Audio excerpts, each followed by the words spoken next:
For the evolution of society to be positive, cities need robust structures and developmental plans and leaders who take relevant actions that change the position of its inhabitants directly and indirectly for the better. Ideas men and women with clear vision and focused goals and a passionate attitude that ensures that these goals are met. Men driven by the love of their hometowns and people, and for whom development is not a luxury, but who see it as a necessary part of life to be enjoyed by all. Men who have impacted positive change in previous walks of life, and men whose pedigree and focus on accountability and trust is entrenched in their beliefs about personal life, and men who will flow that through into their style of leadership. Men like Okey Eze, a 45-year-old new thinker from Imo State, with plans to transform Imo State into the economic hub of the East and one of the largest state economies in Nigeria through the aggressive and orderly execution of an agricultural, industrial, technological, and ethical revolution. He is experienced as an accomplished banker, entrepreneur, and humanitarian with strong leadership and management skills, all which help in running of private and public affairs. Mr. Eze has played pivotal roles in attracting direct foreign investments into Nigeria economy and partnered the Nigeria Investment Promotion Commission (NIPC) as advisor at the 5th edition of the Nigeria-China Business and Investment Forum in 2007. An alumnus of Federal Government College Okigwe and the University of Nigeria Nsukka, he also possesses an MBA from the University of Benin. A keen poet and writer, he lives happily with his lovely wife and children. The Okey Eze Manifesto.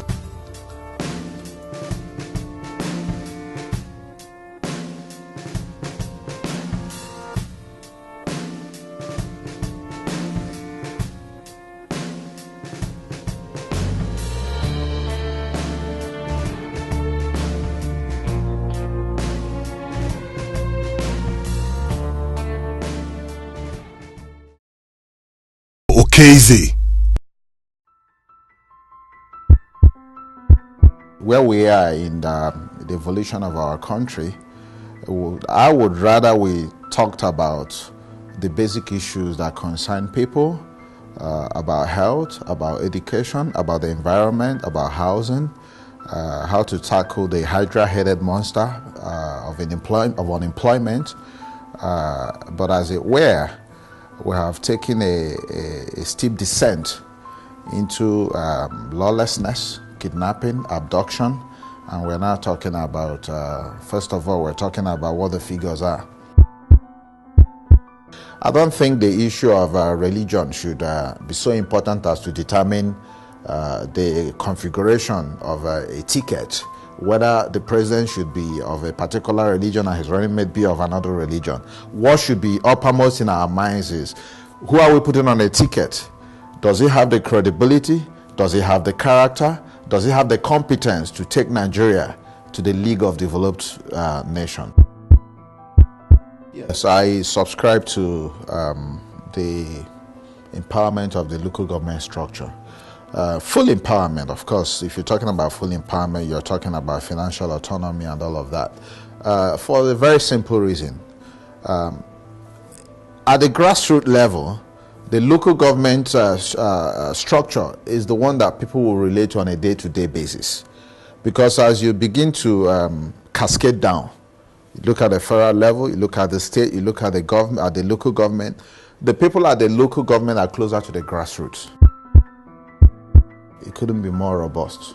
It couldn't be more solid. For instance, where I'm from, ABGA has consistently won elections in Imo State. Consistently. ABGA is not just a political platform. It's not just a political platform. In the southeast, where ABGA is strongest, ABGA is almost like a religion. It's a philosophy. It is it's a mass movement. Okey Eze is an accomplished professional, a technocrat. I've been a banker with a multinational bank, a leading multinational bank for over 15 years. I run a management accountancy, a management consultancy practice. I'm an entrepreneur. I have interest in finance, in social empowerment of young people. The only reason I joined the fray, the only reason I threw my hat in the ring, as it were, is because I have a passion for service. My foundation, the Okey Eze Foundation, has been empowering young people in southeastern Nigeria. At the last count, we had established 800 of these unemployed people as small and medium enterprise operators, owning their own businesses. We came into this race because we want to let Nigerians know that this is the era of competence. This is the era of having accomplished professionals, credible, without any political baggage, people who are unblemished, who have achieved in the private sector, who have an assailable character, whose track records can stand up to scrutiny at any time. This is what we're bringing. This is the freshness we are bringing to the political race. IQ in Imo is that Imo deserves to be governed by a professional who understands global best practices in the administration of men and the management of men and resources. Yes, we have modest means, but it's not about Imo historically has never gone to the highest bidder. Historically, just look at the record. It's never gone to the highest bidder because we have a highly discerning electorate. They look for those who have the competence, the character, and the will to pull on the side of the people. The idea behind free education is a very good one, it's a salutary one, but we need to look at the end result. We need to look at the quality that we are offering. You know, for me, I would rather serve up quality than to just bring a mass product. At the end of the day, what you have is mass mediocrity everywhere. It's very simple. You look at what you have. You see, the problem we make is that we always look at the size of the cake to be shared, but nobody talks about the cake that can be baked. You know, if you talk about Imo being an oil producing state, that to me is not even an advantage, because if you look at all the problems with harnessing petrochemicals and hydrocarbon fuel and all of that, with the environmental issues, it's not an area we even want to focus on. We would rather look at agriculture. Imo has very good arable land for farming. In the past, in the 60s, there used to be farm settlements. I think it was brought on by the likes of late Dr. Michael Okbara, who used to be the premier of Eastern Nigeria. Cassava, which is one of the crops that Imo has comparative advantage in terms of soil texture to produce. I think Nigeria earns about $325 million from cassava annually.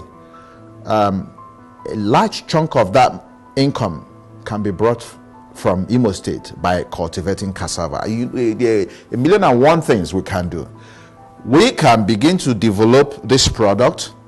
We can begin to, apart from the food security, obviously, that you bring from cultivating crops like cassava, you can derive ethanol, which is an important biofuel. As a matter of fact, ethanol is one of the top income earners in a country like Brazil. Again, Imo has fantastic climate and soil texture to grow palm trees. And we have other palm in Imo State, which has been persistently underperforming. We do not have a palm oil refinery in Imo State. Of course, you know the story of Malaysia, the gains they have made from exporting palm oil. And you talked about having access to the sea. And that is a quantum leap. We're not talking about a quantum leap now. We are talking about progressing in an arithmetic progression before we talk about the geometric progression. We have the population. Look at Nigeria, for instance. Was the population about 160 million and counting? Yes. If Imo State can provide the palm oil needs for companies in Nigeria, the companies that manufacture things like soap, fatty acids, glycerol, even stock feeds, industrial lubricants, you can produce that from palm oil. If we can focus on that alone, we can create jobs. We need to target on focus on agro-based industrialization. As far as we are enthroned, as it were, in the hearts of people, the ordinary man and woman in Imo State, these people are impassioned. They want to see a change. They want people who have the right track record, the right professional pedigree, who they can trust with their future, who they know that they know what it requires to turn their lives around. Vote for positive change. Vote for passion. Vote for Okey Eze.